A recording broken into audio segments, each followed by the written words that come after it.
আসসালামু আলাইকুম।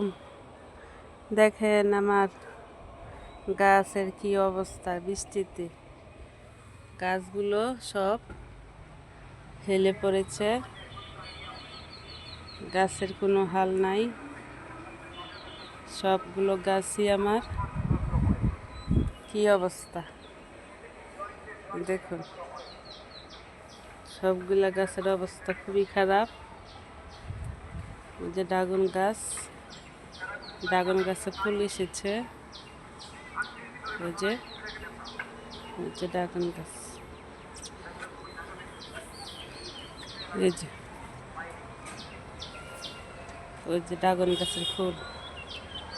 গাছগুলোর খুবই অবস্থা খারাপ, সেই জন্য গাছগুলো দেখতে এসেছি। গাছগুলো গুছাইয়ে দিলাম, পড়ে পড়ে গিয়েছিল।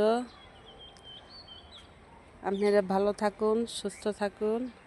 আসসালামু আলাইকুম, বাই।